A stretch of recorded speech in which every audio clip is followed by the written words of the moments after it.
What's up, everybody? And today I have decided to review Trenchcoat. And before we get into the review of this car, I like to say that if you notice, I haven't been doing reviews lately on my channel because the past 3 uploads on my channel is a reaction video and then a movie review, which is technically a review, but it's not Cars review, so it was a Cars 3 movie review. And we had a other reaction video 2 days ago, which was posted on Thursday. So, I'm sorry that I haven't been reviewing Cars lately. It's just that the second reviewing video, I just did it because it was fun and I liked the video. The movie review, I did it because I wanted to put my own opinion about the movie. If you haven't seen that yet, I recommend you did that.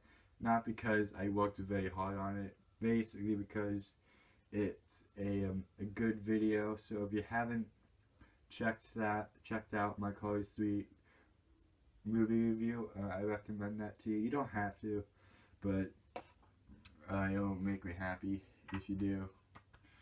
So anyway, let's get into review with Trenchcoat. So, before we get into review, he was released in 2014, right? Yep. So that's a pretty long time ago. And he was seen in the crash scene of Porto Corsa, Italy, the second race of the World Grand Prix. He appeared there during the crash. So let's get into review with him. Basically, right off the bat, he's at Iveco, which is an Italian company, car making company. He has a light bar.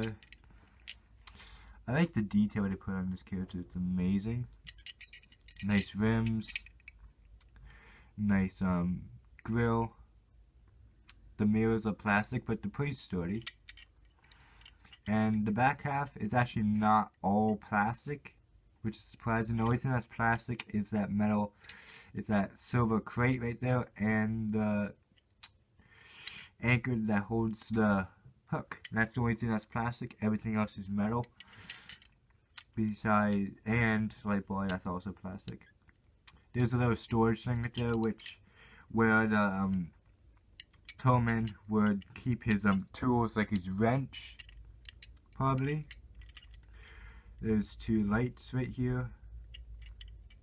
I don't know what these are. These little things on the light bar holder. And on the back, you can see these things right here are supposed to indicate chains. Like sometimes, like if a car is like heavy or something, the towman doesn't have to just use this. He also has to like chain the wheels or something. Nice brake lights. That chest also may hold some equipment. And it's the same on the other side.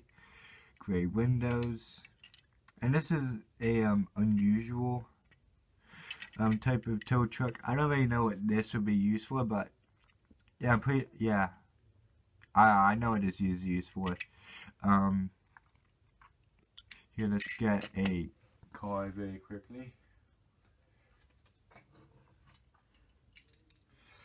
We're going to use Bindo as an example for this. So, you see that Mater has a hook on his? You can just do that with it. He won't really stay on, but it like just hooks on like that and tow it around. This one is more of a modern day tow truck. This one, it has a very long wire in it, so it comes down. It hooks onto the wheels. So like, imagine this being like, I can't like pull it off because you see it's stable and there's plastic on it. I don't want to break it off. So yeah, let's just do it this way. It's a weird example. But if you were driving, it will go under the car like this and attach to the 2 wheels. Like that. See? It's a bad example because you can barely see it because the base is black. But you get what I'm saying. It's not like the one that Vader has. It goes under the front and attaches to the two wheels. Basically like a modern tow truck, or this is basically just a race tow truck. So it's basically, you see them in a racing, it races, but you sometimes see them on the public road. Now let's go to some similar models. Not quite similar, but similar enough to be compared with. So first off, we're going to do Mater. Mater is an older model. You can obviously tell he's more modern. Also because Mater is rusty. And he also used ropes instead of steel wiring. So yeah, times have definitely changed.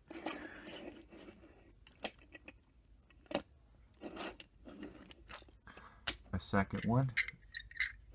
Ivan, which is actually a pretty rare diecast. So if you have him, I applaud you for that, because he is a very hard to get diecast. This is like a Kmart exclusive. It was like a mail-in, just like Mugs Ipsum.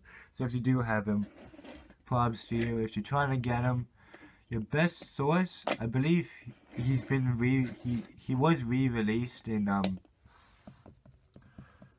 the same year that Trenchcoat was released, but he was rare. The only time I saw him in stores was at Toys R Us in the UK, but I didn't get him because I already have this one, so I didn't feel the need to get that one.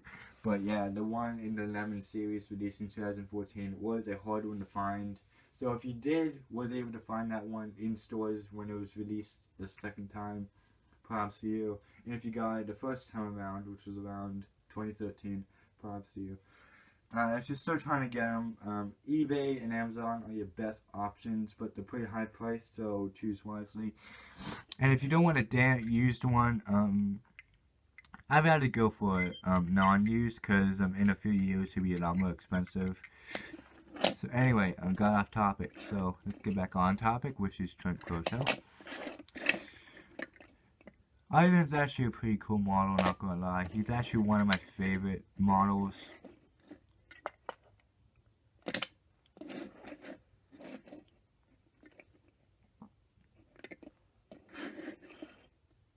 I like the mirrors on him.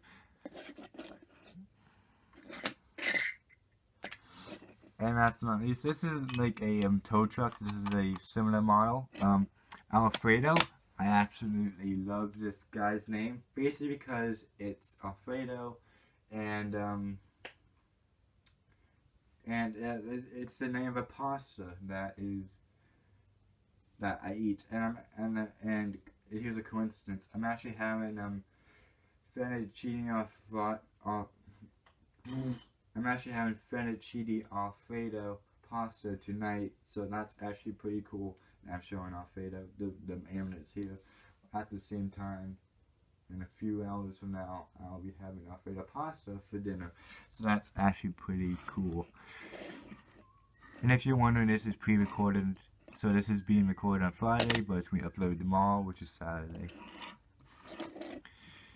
The different models, they're both released at the same time. Alfredo was released, like, I believe 2 months or so after Trenchcoat. No, that's not his name, isn't it?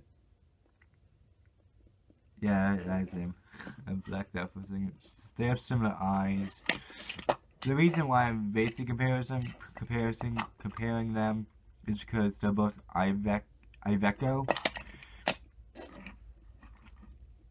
Iveco cars, which is probably a van company or some type of emergency vehicle company. I'm not quite sure. But yeah. And before we end the video, I'd like just to say that this character was actually a pretty common character. Like, in where I live, he was actually a peg warmer in 2014. Get it right. He was actually a peg warmer. Him and Nelson Blindspot. If you don't know who he is, here he is, just to refresh your memory on who Nelson Blindspot is. So him and Nelson Blindspot were both peg warmers in my area, which actually after a while got very annoying because usually there were barely any new cars, and the only cars that were there was Nelson Blindspot and Trenchcoat, which actually annoyed me. I don't really like peg warmers, but they come and go. So these two were both peg warmers, and I didn't have them yet because I kept turning them down because I wanted to go for the rare uncommon cards in my store. So one day I just thought, hey, let's just pick these guys up, you know? I can just get it over with. So that's what I did, and now I have both of them. Two peg warmers, which were peg warmers for a long time, and they were peg warmers for about 2 months or 3 months into the new year when new cars were coming in for 2015. So they were peg warmers for about a year and 2 months, which is a pretty long time for a peg warmer. But nowadays, it's Cars 3 all around, so we won't be seeing him probably never again, because I don't think they'll re-release this character. Yeah. So anyway, that's it for this video. I hope you liked it. Have a good day. Bye.